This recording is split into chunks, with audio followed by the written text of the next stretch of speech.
أعوذ بالله من الشيطان الرجيم بسم الله الرحمن الرحيم إنما المؤمنون الذين آمنوا بالله ورسوله ثم لم يرتابوا وجاهدوا بأموالهم وأنفسهم في سبيل الله أولئك هم الصادقون. قال أعوذ بالله من الشيطان الرجيم الذين يذكرون الله قياما وقعودا وعلى جنوبهم ويتفكرون في خلق السماوات والأرض ربنا ما خلقت هذا باطلا سبحانك فقنا عذاب النار. قال أعوذ بالله من الشيطان الرجيم قل إن الله يضل من يشاء ويهدي إليه من أناب الذين آمنوا وتطمئن قلوبهم بذكر الله ألا بذكر الله تطمئن القلوب. اپنے پروگرام کے آغاز میں اللہ رب العالمین سے دعا کرتا ہوں رب اشرح لی صدری ویسر لی امری واحلل عقدۃ من لسانی یفقہوا قولی. کہ یا رب العالمین آج مجھے یہ توفیق دے کہ جو گفتگو میں کرنا چاہتا ہوں، جو بات میرے دل میں ہے، جس سوچ اور احساس کے ساتھ آج میں آپ کے سامنے کھڑا ہوا ہوں، اللہ مجھے یہ توفیق دے، وہ الفاظ دے کہ جن کے ذریعے میں اپنی بات کو آپ کے سامنے اس طرح رکھ سکوں کہ میری بات آپ کے دل میں اپنی جگہ بنا سکے. اپنے پروگرام کے آغاز میں اللہ سے دعا کرتا ہوں اللہم ارنا الحق حقا وارزقنا اتباعہ وارنا الباطل باطلا وارزقنا اجتنابہ. کہ اللہ آج کے اس پروگرام کے شروع میں ہم تجھ سے دعا کرتے ہیں کہ ہمیں حق کو، روشنی کو، سچ کو حق بنا کر دکھا دے، روشنی بنا کر دکھا دے، اور نہ صرف دکھا دے بلکہ ہمیں اس پر چلنے والا بنا دے، اس کی اتباع کرنے والا بنا دے. اس لیے کہ ہماری زندگیوں میں اکثر ایسا ہوتا ہے کہ روشنی ہمارے سامنے ہوتی ہے، حق ہمارے سامنے ہوتا ہے،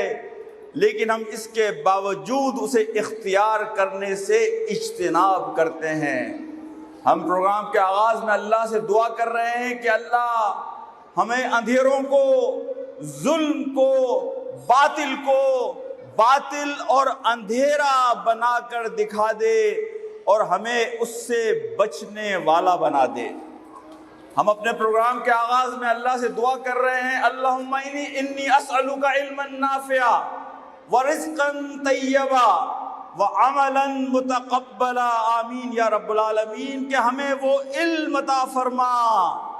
کہ جس علم کے ذریعے ہم تیری معرفت کو حاصل کر سکیں. یاد رکھیے کہ ہر وہ علم کہ جس کے ذریعے اللہ کی معرفت، اللہ کی پہچان، اللہ کی قربت حاصل نہ ہو، وہ اندھیرا ہے، اندھیرے کے سوا کچھ نہیں.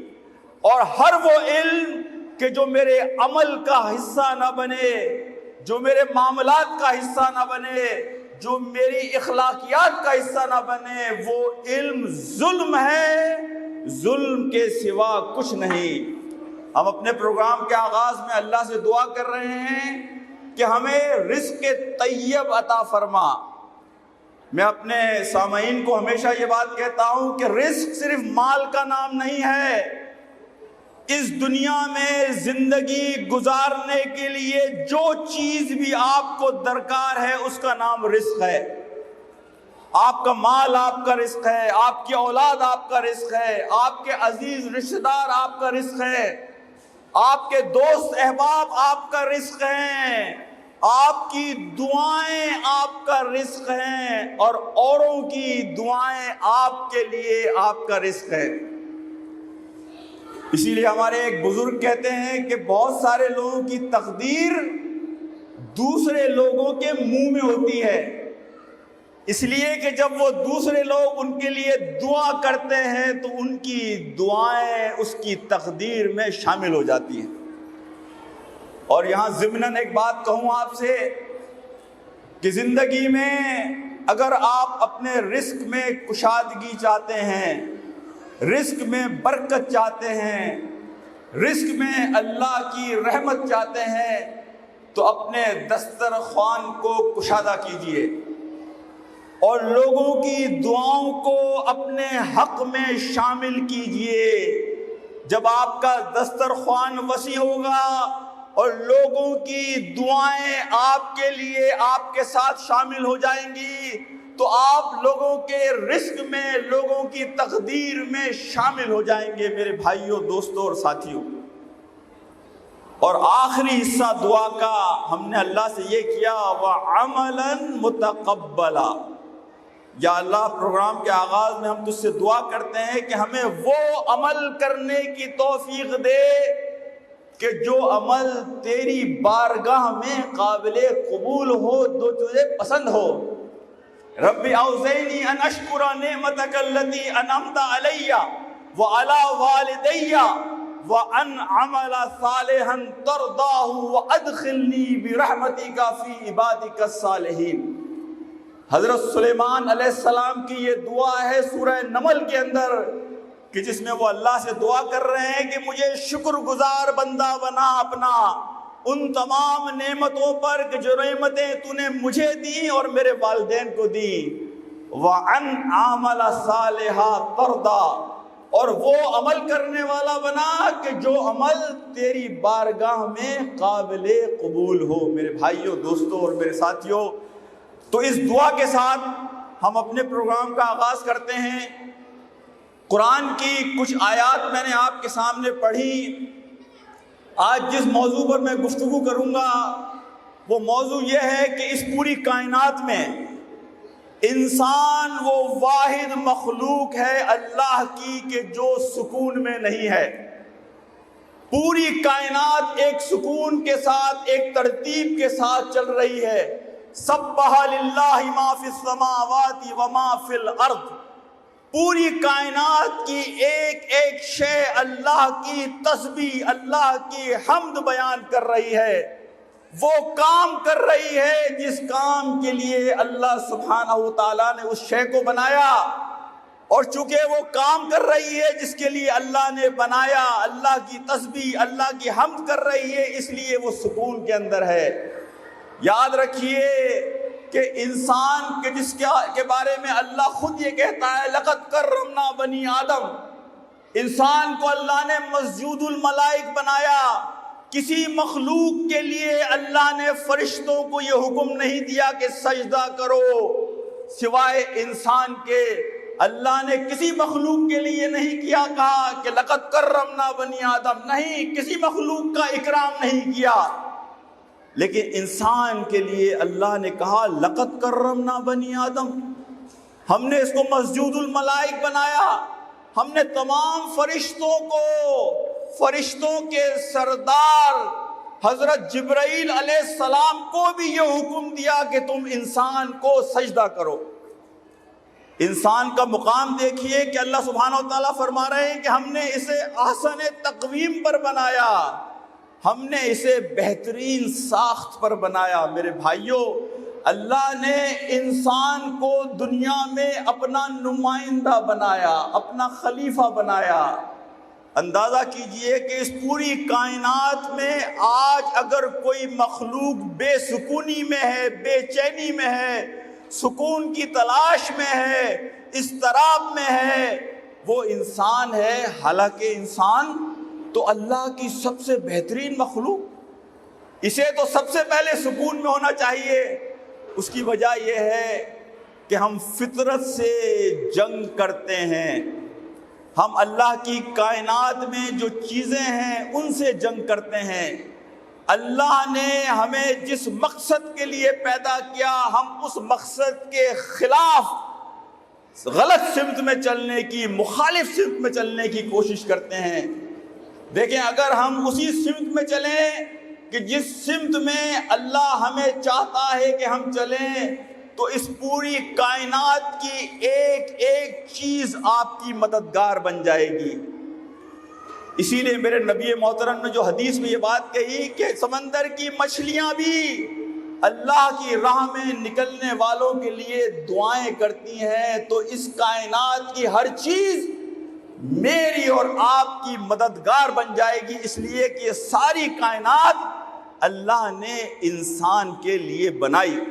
لیکن اس کی شرط یہ ہے کہ انسان اس راستے پر چلے کہ جس راستے کے لیے اللہ سبحانہ و تعالیٰ نے اسے پیدا کیا ہے۔ تو آج میری گفتگو اسی حوالے سے ہوگی کہ وہ سکون ہماری زندگی میں کیسے آئے، وہ سکون کہ جسے ہم اس دوڑ میں، زندگی کی اس دوڑ میں بہت پیچھے چھوڑ کر آگے نکل جاتے ہیں، اور ہمیں علم بھی نہیں ہوتا کہ سکون کو تو ہم پیچھے چھوڑ کر آ گئے، سکون کو ہم وہاں تلاش کر رہے ہوتے ہیں کہ جہاں سکون نہیں ہے۔ تو آج جو قرآن کی آیات میں نے آپ کے سامنے تلاوت کی ہیں، ان آیات کے حوالے سے میں آپ سے وہ تعارف کراؤں گا کہ اللہ نے میرے اور آپ کے لیے سکون کہاں رکھا ہے۔ پہلی آیت سورہ الحجرات کی میں نے آپ کے سامنے رکھی، انما المؤمنون الذین آمنوا باللہ ورسولہ ثم لم یرتابوا وجاہدوا باموالہم وانفسہم فی سبیل اللہ اولئک ھم الصادقون۔ اللہ فرما رہے ہیں کہ مومن تو وہ ہیں کہ جب وہ ایمان لے آتے ہیں اللہ اور اللہ کے رسول پر، اس کے بعد ثم لم یرتابوا، اس کے بعد وہ شک میں نہیں پڑتے۔ میرے بھائیوں، دوستوں اور ساتھیوں، وہ کبھی پیچھے مڑ کر نہیں دیکھتے، ان کے دلوں کو اللہ وہ ٹھہراؤ دیتا ہے، وہ اطمینان دیتا ہے، وہ یکسوئی دیتا ہے کہ وہ تمام کشتیاں جلا کر اللہ کی محبت کی تلاش میں، جنت کی تلاش میں، اللہ کی رضا کی تلاش میں ہمیشہ آگے بڑھتے رہتے ہیں۔ تو ہمارے دلوں کو وہ کیفیت کیسے حاصل ہو؟ شک کہتے ہیں تذبذب کو، شک کہتے ہیں کہ وہ چیز کہ جو آپ کو اللہ سے غافل کر دے۔ شک سوال کا نام نہیں ہے، شک اس چیز کا نام نہیں ہے آپ کے ذہن میں کوئی الجھن پیدا ہو، شک اس غفلت کا نام ہے کہ جو آپ کے اور اللہ کے درمیان آ کر آپ کو اللہ کے لیے عمل کرنے سے روک دے۔ میں نے اگلی آیت آپ کے سامنے جو پڑھی سورہ رعد کی، دیکھیں نبی پاک صلی اللہ علیہ وسلم جب دنیا میں تشریف لائے، ہر نبی کے آنے کا سب سے بڑا مقصد ایک ہی تھا۔ قرآن کی یہ آیت کہ جو سورہ آل عمران کے اندر ہے، جس میں اللہ سبحانہ وتعالیٰ فرماتے ہیں لَقَدْ مَنَّ اللَّهُ عَلَى الْمُؤْمِنِينَ إِذْ بَعَثَ فِيهِمْ رَسُولًا مِّنْ أَنفُسِهِمْ يَتْلُو عَلَيْهِمْ آيَاتِهِ وَيُزَكِّيهِمْ وَيُعَلِّمُهُمُ الْكِتَابَ وَالْحِكْمَةَ کہ مومنوں کے لیے اللہ کا یہ بڑا کرم ہے۔ لَقَدْ مَنَّ اللَّهُ عَلَى الْمُؤْمِنِينَ کہ اللہ کا بڑا کرم ہے، اللہ کا بڑا فضل ہے، اللہ کا بڑا انعام ہے مومنین کے اوپر۔ اِذْ بَعَثَ فِيهِمْ رَسُولًا مِّنْ أَنفُسِهِمْ کہ ہم نے انہی میں سے ان کا رسول پیدا کیا۔ فرشتہ رسول بنا کر نہیں بھیجا، جنات میں سے کسی کو رسول بنا کر نہیں بھیجا، بلکہ من انفسہم تمہیں میں سے رسول بنا کر بھیجا۔ اور رسول کا کام کیا تھا؟ رسول کا کام تھا یتلو علیہم آیاتہ ویزکیہم، تزکیہ کرنا۔ نبی پاک صلی اللہ علیہ وسلم اور ہر نبی کا سب سے بڑا کام تھا تزکیہ۔ تزکیہ کہتے ہیں اندر کے دل کی صفائی، تزکیہ کہتے ہیں اندر کے پردوں کو ہٹانا، تزکیہ کہتے ہیں کہ اندر کے اندھیروں کو روشنی میں بدلنا، تزکیہ کہتے ہیں شر کی تمام قوتوں کو کم سے کم کر کے خیر کی قوتوں کو بڑھانا۔ میں نے جو آیت سورہ رعد کی آپ کے سامنے پڑھی تھی شروع میں، جس میں اللہ سبحانہ و تعالیٰ مشرکین کو اور منافقین کو مخاطب کر کے یہ بات کہہ رہے ہیں کہ یا رسول اللہ صلی اللہ علیہ وسلم ان سے کہیے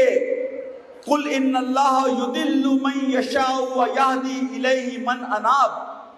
الذین آمنوا وتطمئن قلوبهم بذکر اللہ الا بذکر اللہ تطمئن القلوب. کہ یہ منافقین یہ کہتے ہیں، یہ مشرکین یہ کہتے ہیں کہ اپنے ساتھ معجزے لاؤ، ہمیں وہ نشانیاں دکھاؤ کہ تم اللہ کے نبی ہو، ہم ان نشانیوں اور معجزوں کے بغیر تمہیں نبی ماننے سے اور اللہ کو اللہ ماننے سے انکار کرتے ہیں. تو اللہ سبحانہ و تعالی نبی پاک صلی اللہ علیہ وسلم کو کہتے ہیں کہ انہیں معجزوں کی ضرورت نہیں ہے، انہیں مزید نشانیوں کی ضرورت نہیں ہے، انہیں ضرورت ہے من اناب، کہ یہ اللہ کی طرف رجوع کریں اور اپنے دلوں کی صفائی کریں. اگر ان کے دل صاف ہوں گے، اگر ان کے دل کے پاس وہ آنکھ ہوگی کہ جو اندھیروں میں بھی روشنی کو دیکھ سکتی ہے، تو اللہ کی نشانیاں جو پہلے سے موجود ہیں وہ ان کے لیے کافی ہیں. دیکھیے اس بات کو ذرا غور سے سنیے کہ من اناب وہ کنڈیشن اللہ سبحانہ و تعالیٰ بتا رہے ہیں کہ انسان جب اخلاص کے ساتھ اللہ کی طرف رجوع کرتا ہے، انسان اخلاص کے ساتھ اللہ کی تلاش میں نکلتا ہے، انسان اخلاص کے ساتھ اللہ کو حاصل کرنے کی کوشش کرتا ہے، تو یہ من اناب جو ہے اس کا جواب اللہ سبحانہ و تعالیٰ دے رہے ہیں کہ وہ لوگ کہ جو الذین آمنوا وتطمئن قلوبهم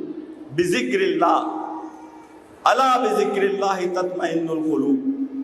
کہ اللہ کے ذکر سے اطمینان انہی لوگوں کو حاصل ہوتا ہے کہ جو اللہ پر ایمان لے آتے ہیں اور ان کے دلوں میں کوئی شک نہیں ہوتا، وہ اللہ کی جانب رجوع کرنے کے لیے اخلاص کے ساتھ تیار ہوتے ہیں. دیکھیں ذکر، میں آپ کو سمجھاؤں کہ یہ ذکر ہے کیا چیز. ذکر نام ہے دل کے وظیفے کا، ذکر نام ہے اندر کے انسان کے پردوں کو ہٹانے کا، ذکر نام ہے، ذکر ایک سفر ہے جس سفر کے ذریعے آپ تزکیے سے گزرتے ہیں، تزکیے کے بعد آپ تقویٰ کی منزل کو حاصل کرتے ہیں. ذکر نام ہے روحانی لنک کا اللہ سبحانہ و تعالیٰ سے. ذکر دعا ہے، ذکر استدعا ہے، ذکر میں عاجزی ہے، ذکر میں التجا ہے. ذکر کسی ورد کا نام نہیں ہے، ذکر حقیقت میں وہ ذکر ہے کہ جس میں آپ کی پوری کیفیت، آپ کے احساسات، آپ کے جذبات، آپ کا دل، آپ کا ذہن اپنے آپ کو اللہ کی موجودگی میں محسوس کرے. ذکر نام ہے، یہ ہم کرتے ہیں نا، اگر کسی کا ذکر کریں، کوئی آدمی محفل میں بیٹھا ہو کسی کا ذکر کرے تو ذکر کرنے میں صرف نام کا لینا نہیں ہوتا، ذکر کے ساتھ آپ کے سامنے اس شخص کی پوری تصویر آتی ہے، اس کے ساتھ گزارا ہوا وقت، اس کی یادیں آتی ہیں، اس کے ساتھ وہ جذبات اور احساسات آتے ہیں خوشیوں کے کہ جو لمحے آپ نے اس فرد کے ساتھ گزارے تھے. ذکر صرف ورد کا نام نہیں ہے، ذکر تو حقیقت میں اس سمندر میں ڈوبنے کا نام ہے کہ جس سمندر میں ڈوب کر انسان وہ روشنی حاصل کرتا ہے کہ جس روشنی کے ذریعے وہ اپنے دل کو صاف کرتا ہے، اپنے دل کا تزکیہ کرتا ہے، اپنے رب سے اپنے تعلق کو مضبوط کرتا ہے. میرے بھائیوں، یہ ذکر اور تزکیہ ہے کہ جو انسان کو وہ آنکھیں دیتا ہے، دل کو وہ آنکھیں دیتا ہے کہ جس کے نتیجے میں کائنات میں پھیلی ہوئی یہ ساری آیات، وہ آیات ہیں جو قرآن کی آیات ہیں، اور وہ آیات جو ساری کائنات میں پھیلی ہوئی ہیں، وہ آیات دل کی آنکھوں سے وہ دیکھ سکتا ہے. سید قطب رحمۃ اللہ علیہ نے اپنی تفسیر میں یہ بات لکھی کہ ذکر کے نتیجے میں لوگوں کو جو حلاوت حاصل ہوتی ہے، ذکر کے نتیجے میں لوگوں کو ایمان کی جو مٹھاس حاصل ہوتی ہے، تزکیے کے نتیجے میں انسان اپنے آپ کو ایمان کے جس اسٹیشن پر لے کر جاتا ہے، حقیقت یہ ہے کہ انہیں لفظوں میں پابند نہیں کیا جا سکتا. وہ احساس اسی فرد کو ہوتا ہے کہ جو اس کیفیت سے گزر رہا ہوتا ہے. یہ وہ لوگ ہوتے ہیں کہ جنہیں اندھیرے میں بھی روشنی نظر آتی ہے، یہ وہ لوگ ہوتے ہیں کہ جنہیں مایوسی میں بھی امید نظر آتی ہے، یہ وہ لوگ ہوتے ہیں کہ جنہیں اگر کہیں شکست بھی ہو جائے تو انہیں اپنی فتح نظر آ رہی ہوتی ہے۔ نبی پاک صلی اللہ علیہ وسلم نے 13 سال صحابہ کا یہ تزکیہ کیا تھا، 13 سال ان کے دلوں کی وہ صفائی کی تھی کہ جس کے نتیجے میں آپ یہ دیکھتے ہیں کہ سورہ آل عمران ہی میں اللہ سبحانہ وتعالیٰ یہ کہتے ہیں کہ احد کی شکست کے بعد جب بعد میں یہ بات پتہ چلی، قرآن گواہی دیتا ہے اس بات کی کہ ابو سفیان ایک بہت بڑی فوج کو لے کر آ رہا ہے، اور خبر لانے والوں نے مسلمانوں سے کہا کہ ڈرو، خوف کھاؤ اس دن سے کہ ابو سفیان اپنی فوج لے کر مدینہ پر حملہ آور ہوگا۔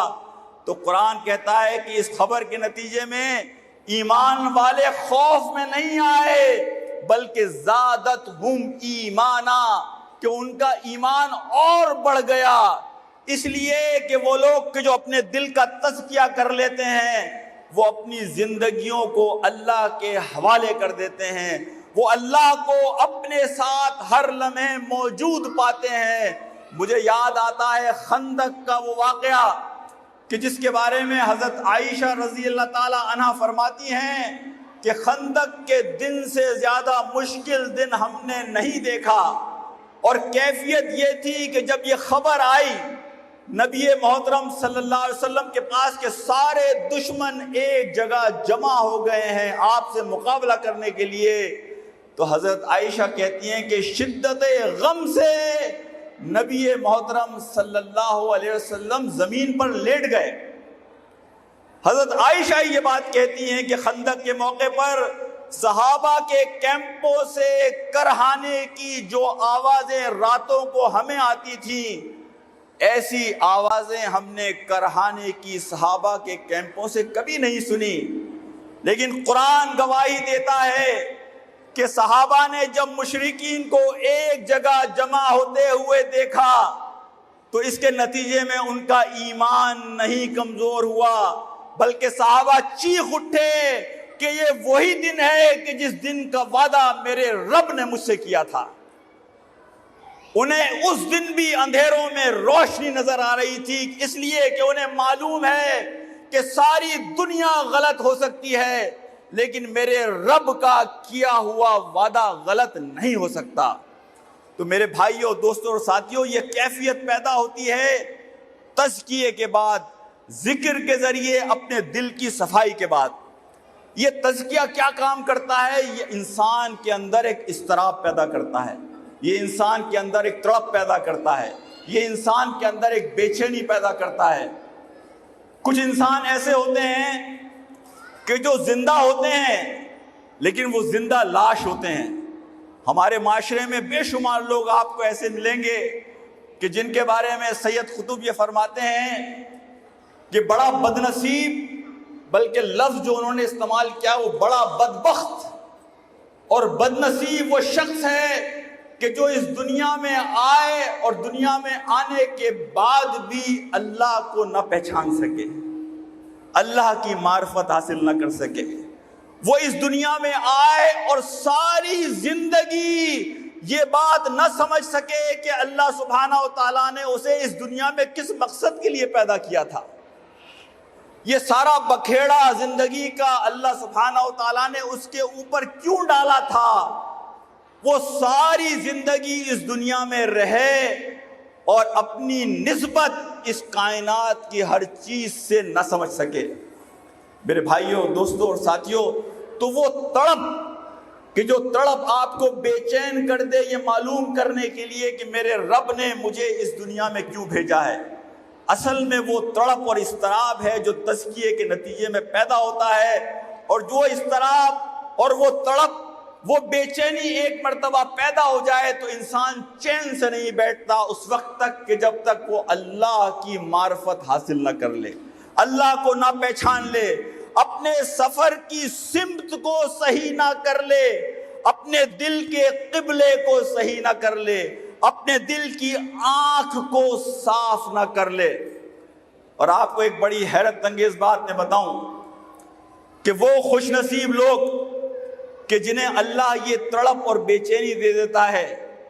اس تڑپ اور بے چینی کا وہ مقام ہے کہ اس کے نتیجے میں جو عمل وہ کرے گا، میں آپ کو حیرت انگیز بات یہ بتاؤں کہ یہ تڑپ اس عمل سے زیادہ قیمتی ہے۔ آپ کو یاد ہوگا ایک بزرگ کا واقعہ کہ وہ تہجد پر نہیں اٹھ سکے، اور اس کے بعد وہ اتنا روئے اللہ کے سامنے کہ اگلے دن شیطان نے آ کر ان کو اٹھایا کہ بھائی یہ تہجد پر نہیں اٹھے گا، پھر اس تڑپ کی وجہ سے، اس بے چینی کی وجہ سے، اس اضطراب کی وجہ سے جب اس کے ہاتھ اللہ کے سامنے اٹھیں گے، اس کی آنکھوں سے آنسو بہیں گے، تو اللہ کی جو قربت یہ حاصل کرے گا وہ محض تہجد کی نماز سے یہ حاصل نہیں کر سکے گا۔ تو شیطان انہیں اٹھاتا ہے۔ وہ کسی بزرگ کا ایک واقعہ میں نے اپنے کسی بزرگ سے سنا کہ ان کا ایک مرید تھا، اس مرید نے آ کر ان سے بار بار کہتا تھا کہ میرے لیے دعا کریں کہ اللہ مجھے حج پر بھیجے۔ وہ بڑا روتا تھا، بڑے اضطراب کا، بے چینی کا، تڑپ کا اظہار کرتا تھا، اور ہر مرتبہ آ کر اپنے پیر صاحب سے ایک ہی بات کہتا تھا کہ آپ میرے لیے دعا کریں کہ اللہ مجھے حج پر بھیج دے۔ پیر صاحب نے تمام مریدوں سے کہا کہ آؤ ذرا دعا کرتے ہیں اس کے لیے۔ پیر صاحب نے دعا کی کہ اللہ تجھے کبھی حج پر نہ بھیجے، اور سب نے آمین۔ اب وہ مرید رو رہا ہے، پیٹ رہا ہے کہ پیر صاحب آپ نے یہ کیا دعا کی؟ اب آپ یہ دیکھیے جو بات میں نے آپ سے کہی تھی نا کہ اصل قیمت ہے اس تڑپ کی، عمل سے زیادہ اس تڑپ کی، بے چینی کی، اضطراب کی، فکر کی قیمت ہے۔ پیر صاحب نے کہا اس سے کہ میں نے 16 حج کیے ہیں، لیکن جو بے چینی، جو تڑپ، جو اضطراب، جو فکر مندی میں تیرے اندر دیکھتا ہوں اس دعا کے اندر کہ اللہ مجھے حج پر بھیج دے، میں تجھ سے کہتا ہوں کہ تو میرے 16 حج لے لے اور وہ تڑپ اور وہ بے چینی میرے حوالے کر دے۔ میرے بھائیوں، میرے دوستوں اور میرے ساتھیوں، یہ تڑپ اور بے چینی ہمارے اندر سے غائب ہو گئی۔ اسی لیے ہم دیکھتے ہیں کہ ہماری مسجدیں بھری ہوئی ہیں، ہمارے ہاتھ دعاؤں کے لیے اٹھتے ہیں، حج اور عمرے کی فلائٹوں میں جگہ نہیں ہے۔ لیکن وہ شیخ رومی نے ایک بات کہی تھی نا کہ بے شمار لوگ حج پہ جاتے ہیں لیکن رب کعبہ سے ملاقات کے بغیر آ جاتے ہیں، جا کے طواف کرتے ہیں، حج کی رسومات ادا کرتے ہیں، لیکن یہ کیسا سفر ہے کہ جس کے لیے سفر کیا تھا، کہ جو آپ کا میزبان تھا، جس کے لیے آپ نے یہ ساری تکلیفیں اٹھائی تھی، اس رب کعبہ سے ملے بغیر واپس آ جاتے ہیں۔ تو میں اللہ سے یہ دعا کرتا ہوں کہ اللہ مجھے اور آپ کو یہ توفیق دے کہ ہم اپنے دلوں کے اندر وہ تڑپ پیدا کر سکیں کہ جو تڑپ ہمارے ان مردہ لاشوں کو دوبارہ زندہ کر سکے۔ میں نے آپ سے یہ بات کہی نا، بے شمار لوگ آج اس دنیا میں ایسے ہیں کہ جو 20 سال کی عمر میں مر جاتے ہیں، 30 سال کی عمر میں مر جاتے ہیں، 40 سال کی عمر میں مر جاتے ہیں۔ زندہ اسے نہیں کہتے کہ جو سانس لے رہا ہو، زندہ چلتی پھرتی لاشوں کو نہیں کہتے، یہ میں نہیں کہہ رہا، یہ قرآن کہتا ہے۔ حقیقت میں زندہ لوگ وہ ہیں کہ جو اپنی زندگی کے مقصد کو پہچانتے ہیں، زندگی کے مقصد کو سمجھتے ہیں، ورنہ ہم میں اور جانوروں میں کوئی فرق نہیں ہے میرے بھائیوں، دوستوں اور ساتھیوں۔ اسی لیے میں کہہ رہا ہوں کہ وہ مر جاتے ہیں 30 سال کی عمر میں، ہاں انہیں وہ موت کے جہاں قبر میں ان کو ڈالیں وہ 60 سال کی عمر میں آئے، 80 سال کی عمر میں آئے، 100 سال کی عمر میں آئے۔ تو میں اللہ سے یہ دعا کرتا ہوں کہ اللہ مجھے اور آپ کو یہ توفیق دے کہ ہمیں جو لمحات اللہ سبحانہ و تعالیٰ نے دیے ہیں، ہم ان لمحات کا فائدہ اٹھاتے ہوئے اپنے اندر وہ زندگی پیدا کرنے کی کوشش کریں کہ جس زندگی کے نتیجے میں ہم اس مقصد کی جانب بڑھ سکیں کہ جو اللہ نے ہمارے لیے بنایا۔ تو پہلی بات میں نے آپ سے کی، ذکر کی، تزکیے کی، اور اس کا آخری اسٹیشن ہے تقویٰ۔ تقویٰ کہتے ہیں کہ آپ زندگی کے ہر لمحے اللہ سبحانہ و تعالیٰ کو اپنے پاس پائیں۔ تقویٰ کہتے ہیں کہ لمحے موجود میں لمحہ موجود میں آپ کو یہ احساس ہو کہ اللہ سبحانہ و تعالیٰ آپ کے ساتھ ہیں۔ تقویٰ وہ اسٹیشن ہے کہ جس میں اللہ سے روزانہ آپ کی ملاقات ہو۔ تقویٰ وہ اسٹیشن ہے کہ جس میں ہر پتے میں آپ کو پوری کائنات نظر آئے۔ اللہ کی نشانیوں میں آپ کو اللہ سبحانہ و تعالیٰ نظر آئے۔ اور اس کے لیے جو اگلی صفت مجھے اور آپ کو پیدا کرنی ہے وہ ہے ہم اللہ کے شکر گزار بندے بنیں۔ اس لیے کہ اللہ سبحانہ و تعالیٰ اپنے شاکر بندوں کو پسند کرتا ہے۔ شاکرا لانعمی اجتباہ وہداہ الی صراط مستقیم وآتیناہ فی الدنیا حسنہ۔ حضرت ابراہیم کے بارے میں سورہ نحل میں اللہ سبحانہ و تعالیٰ کہہ رہے ہیں کہ وہ شاکر بندہ تھا، اس لیے ہم نے اجتباہ، ہم نے اسے اپنے لیے منتخب کر لیا، اپنے لیے پسند کر لیا، ہم نے اس کا ہاتھ پکڑ لیا۔ تو شاکر بندوں کو اللہ سبحانہ و تعالیٰ اپنے لیے مخلص کر لیتا ہے۔ دیکھیں، ایک ہوتی ہے چیز مخلص۔ مخلص یہ ہے کہ میں اپنے آپ کو اللہ کے لیے خالص کر لوں۔ ایک ہوتی ہے چیز مخلص۔ مخلص یہ ہے کہ اللہ آپ کو اپنے لیے خالص کر لے۔ اجتباہ، پھر اللہ انہیں اپنے لیے مخلص اور خالص کر لیتا ہے۔ وہ ہداہ، پھر اللہ انہیں ہدایت دکھاتا ہے۔ وہ آتیناہ فی الدنیا حسنہ، پھر اللہ انہیں دنیا کا حسنہ دیتا ہے۔ یہ دنیا کا حسنہ کیا چیز ہے؟ دنیا کا حسنہ حضرت ابراہیم کے بارے میں اللہ کہہ رہے ہیں۔ حضرت ابراہیم کو کیا ملا تھا؟ حضرت ابراہیم کو اپنے ملک سے نکالا گیا، آگ میں پھینکا گیا، اپنے بچے کو ذبح کرنے کے لیے کہا گیا، اپنے بچے اور بیوی کو ریگستان کے بیچ میں چھوڑنے کے لیے کہا گیا۔ یہ دنیا کا حسنہ تھا؟ بظاہر تو دنیا کا حسنہ نہیں لگتا، لیکن اللہ سبحانہ و تعالیٰ کہہ رہے ہیں وَآتَيْنَاهُ فِي الدُّنْيَا حَسَنَةً، ہم نے ابراہیم کو دنیا کا حسنہ دیا۔ دنیا کا حسنہ یہی ہے کہ اس دنیا میں رہتے ہوئے اللہ سبحانہ و تعالیٰ آپ کو اپنی معرفت دے دے، آپ کی منزل اور مقصود اللہ اپنی رضا کو بنا دے۔ دنیا میں پیش ہونے والی ہر مشکل کو اللہ آپ کے لیے آسان کر دے، اللہ آپ کے قدموں کو جما دے، اللہ آپ کو وہ حقیقی کامیابی دے دے کہ جو آخرت کی کامیابی ہے۔ یہ ذکر کے حوالے سے جو میں نے آپ کو سورہ رعد کی آیت سنائی تھی، میں ایک بات کہنا اس میں بھول گیا۔ رعد، پتہ ہے آپ کو رعد؟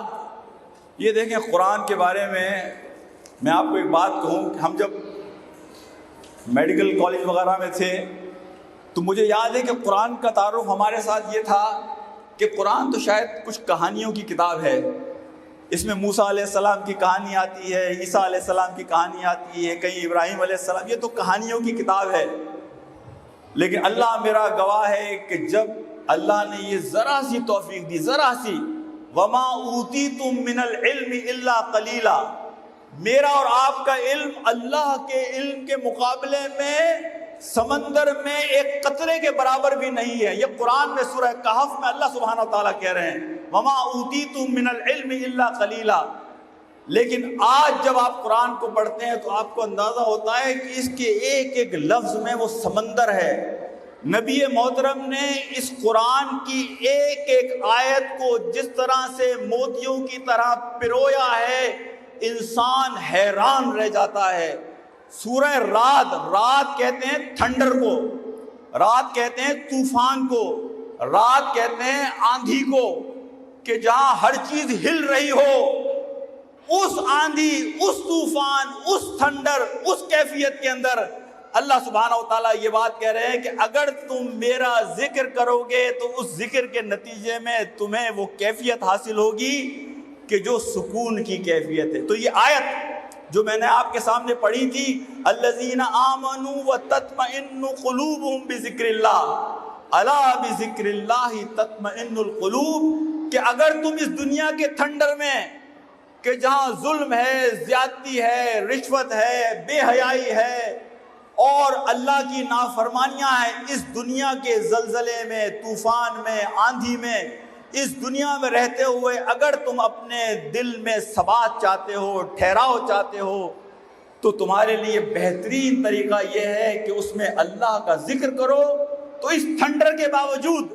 اس آندھی طوفان کے باوجود، اس طوفان بدتمیزی کے باوجود اللہ تمہارے دل کو سکون عطا فرمائے گا۔ میرے بھائیوں، دوستوں اور ساتھیوں، میں اپنی بات کو آگے بڑھاتے ہوئے ختم کرنے کی طرف چلتا ہوں۔ قرآن کی جو آیت میں نے آپ کے سامنے پڑھی، اس آیت میں اللہ نے اس پورے موضوع کو ایک جگہ جمع کر دیا۔ الذین یذکرون اللہ قیاما وقعودا وعلی جنوبہم ویتفکرون فی خلق السماوات والارض ربنا ما خلقت ھذا باطلا سبحانک فقنا عذاب النار۔ کہ اللہ یہ کہتے ہیں کہ اگر تم ہدایت چاہتے ہو، اگر تم یہ چاہتے ہو کہ تمہارے دل سے پردے ہٹ جائیں،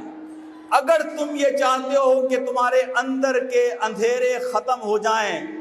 تو اس کا ایک ہی طریقہ ہے کہ تم اللہ کا ذکر کرو۔ اللہ کا ذکر کرو گے تو اللہ تمہیں یہ توفیق دے گا کہ تم جب اس دل کی آنکھ سے اس کائنات کو دیکھو گے تو تمہیں ہر شے میں اللہ نظر آئے گا، اور جب تمہیں ہر شے میں اللہ نظر آئے گا تو تم چیخ اٹھو گے، ربنا ما خلقت ھذا باطلا، یا اللہ تو نے یہ کائنات فضول نہیں بنائی ہے، بغیر کسی وجہ کے نہیں بنائی ہے، بلکہ تیرا بہت بڑا مقصد ہے اس کائنات کو بنانے کا، اور تم یہ اللہ کے سامنے عاجزی کے ساتھ دعا کرو گے، سبحانک فقنا عذاب النار، یا اللہ تو ہر عیب سے پاک ہے۔ سبحانہ کا مطلب یہ ہے کہ اللہ تو ہی ہے جو ہر عیب سے پاک ہے۔ تیری کائنات کی کسی چیز میں ہم کوئی نقص نہیں پاتے، کوئی عیب نہیں پاتے۔ تو میرے بھائیوں، ہمارے بزرگ یہ بات کہتے ہیں کہ فکر اگر ذکر کے بغیر ہو تو وہ ہدایت نہیں بلکہ گمراہی کا ذریعہ بنتی ہے۔ اور یہ بات قرآن کہہ رہا ہے کہ سب سے پہلے تمہیں اپنے دل کو من اناب اللہ کی طرف راغب کرنا ہوگا، اللہ کی طرف رجوع کرنا ہوگا۔ اس رغبت کے ساتھ، اس رجوع کے ساتھ جب تم کائنات کو دیکھو گے تو اللہ تمہیں وہ نشانیاں اور وہ معجزے دکھائے گا کہ جن نشانیوں اور معجزوں کا تم نبی محترم سے تقاضا کر رہے ہو۔ اور جب تم ذکر کے ساتھ یہ فکر کرو گے، تدبر کرو گے، غور کرو گے کائنات پہ، تو اللہ جب تمہیں اپنی معرفت دے گا تو اس معرفت کے نتیجے میں تم اللہ کے بندے بن جاؤ گے، تمہارے اندر عاجزی اور انکساری پیدا ہوگی۔ یہاں میں ضمناً ایک اور بات کہوں کہ دیکھیں، اللہ کو عاجز بندے پسند ہیں، اللہ کو فقیر بندے پسند ہیں، اللہ کو منکسر بندے پسند ہیں، اللہ کو چالاک اور ہوشیار لوگ کہ جو اللہ سے بھی چالاکی کرنے کی کوشش کرتے ہیں، اللہ کو وہ لوگ پسند نہیں ہیں۔ اللہ کو مسکین اور فقیر لوگ کہ ان کے اعمال شاید تھوڑے ہوں، لیکن حقیقت یہ ہے کہ ان کے اعمال انہیں اللہ سے قریب ترین کر دیتے ہیں۔ اپنی بات کو ختم کرنے سے پہلے ایک بات یہ کہوں کہ آپ کے ذہن میں میری آج کی اس تقریر اور درس کے بعد یہ خیال آ رہا ہوگا کہ ڈاکٹر صاحب نے جو نقشہ کھینچا ہے تزکیے کا، ذکر کا، فکر کا، اپنے دل کو صاف کرنے کا، اللہ سے قربت حاصل کرنے کا، تقویٰ کا، یہ تو شاید کسی بڑے آدمی کا کام ہے۔ اس کے لیے تو کوئی آدمی آئے گا جس نے سفید لباس پہنا ہوگا، سفید ٹوپی پہنی ہوئی ہوگی، اس کی بڑی لمبی سفید داڑھی ہوگی۔ یہ ہم عام انسانوں کے کرنے کا تو کام نہیں ہے۔ بخدا یہی بات میں آپ کو آخر میں کہتا ہوں کہ اللہ کو وہ ظاہر کی خوبصورتی نہیں چاہیے، اللہ کو انسانوں کے اندر کی خوبصورتی چاہیے۔ اللہ کو وہ بندے چاہیے کہ جو عاجز اور فقیر بن کر اپنے دلوں کو اللہ کی جانب راغب کر دیں، اللہ سے رجوع کریں۔ تو اسی لیے میں نے اپنے ایک پروگرام میں یہ بات کہی تھی کہ اس محفل میں ایسا شخص ہو سکتا ہے کہ جو ظاہری طور پر آپ کو لگے کہ شاید یہ آدمی تو کلین شیو ہے، اس آدمی کی تو داڑھی بھی نہیں ہے، اس آدمی کے سر پہ ٹوپی بھی نہیں ہے، آدمی بھی عجیب و غریب لگتا ہے، تو یہ کیسے ممکن ہے کہ یہ تو اللہ سے کوئی بہت دور کا بندہ ہوگا۔ لیکن میں آپ کو یہ بات بتاؤں، میرے نبی محترم صلی اللہ علیہ وسلم کی اس حدیث کو یاد کریں کہ جس میں آپ نے کہا کہ تم میں وہ گمنام لوگ ہوتے ہیں، وہ گمنام لوگ کہ جب تمہاری محفل سے اٹھ کے چلے جائیں تو کسی کو پتہ بھی نہ چلے کہ وہ فرد اٹھ کے چلا گیا۔ شاہد رفیق اٹھ کر جائے گا تو سب کو پتہ چل جائے گا نا بھائی شاہد رفیق صاحب چلے گئے۔ عبد الوحید قریشی صاحب اٹھ کے جائیں گے تو سب کو پتہ چل جائے گا کہ عبد الوحید قریشی صاحب گئے۔ لیکن اللہ کے رسول فرماتے ہیں کہ وہ گمنام فرد کہ وہ محفل سے اٹھ کے چلا جائے تو کوئی محسوس بھی نہ کرے، اس لیے کہ کوئی اسے جانتا نہیں، کوئی اسے پہچانتا نہیں، اس کی کوئی شناخت معاشرے میں نہیں ہے، اور وہ بندہ ہے کہ اگر کسی کے یہاں رشتہ بھیج دے تو کوئی رشتہ دینے کے لیے تیار نہ ہو۔ تو میں یہ کہتا ہوں کہ اس محفل میں بھی ایسے لوگ ہو سکتے ہیں کہ جو ظاہری طور پر آپ کو اس مقام پر نظر نہ آئے۔ یہ بات میں آپ کو کہتا ہوں کہ اللہ سبحانہ و تعالیٰ نے اپنے سے معرفت اللہ تک پہنچنے کے اسٹیشن کے لیے ایک ہی شرط رکھی ہے، اور وہ شرط یہ ہے کہ تم میری طرف ایک قدم آؤ، میں تمہاری طرف 10 قدم آؤں گا۔ تم میری طرف چل کر آؤ، میں تمہاری طرف دوڑ کر آؤں گا۔ اگر ہم اس شرط کو پورا کریں، اخلاص کے ساتھ اللہ کی جانب رجوع کریں، اپنے اندر کے انسان کو خوبصورت بنانے کی کوشش کریں، تو آپ کو اللہ وہ آئینہ فراہم کرے گا کہ آپ کو دنیا کی حقیقت سمجھ میں آئے گی، زندگی کا مقصد سمجھ میں آئے گا، اللہ نے ہر شے کو کیوں پیدا کیا، یہ ساری چیزیں آپ کے سمجھ میں آئیں گی۔ میں اللہ تعالیٰ سے یہ دعا کرتا ہوں کہ اللہ سبحانہ و تعالیٰ ہمیں سکون عطا فرمائے۔ سکون میرے بھائیوں توکل میں ہے، سکون قناعت میں ہے، سکون صبر میں ہے، سکون دینے میں ہے، سکون مدد کرنے میں ہے، سکون شکر کرنے میں ہے، اور سکون اللہ کا ذکر کرنے میں ہے۔ اللہ تعالیٰ میرا اور آپ کا حامی و ناصر ہو۔ اللہ آپ کا یہاں آنا قبول کرے، یہاں بیٹھنا قبول کرے، اور ہم نے آج جو گفتگو کی، اس گفتگو کے نتیجے میں اگر ہم ایک چیز سیکھ کر یہاں سے چلے جائیں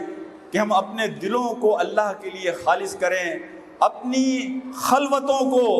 اکیلے بیٹھ کر جب دنیا کا کوئی آدمی ہمیں نہ دیکھ رہا ہو، ہم اللہ کے ساتھ گفتگو کریں، اپنی خلوتوں کو خوبصورت بنائیں، اپنی جلوتوں سے زیادہ اپنی خلوتوں کو خوبصورت بنائیں، تو انشاءاللہ اللہ سبحانہ و تعالیٰ مجھے اور آپ کو اپنی رحمت کے سائے میں لے لے گا، اور اللہ جب آپ کو اپنی رحمت کے سائے میں لے لے تو دنیا کا کوئی انسان آپ کو نقصان نہیں پہنچا سکتا۔ وآخر دعوانا ان الحمد للہ رب العالمین۔ السلام علیکم ورحمۃ اللہ وبرکاتہ۔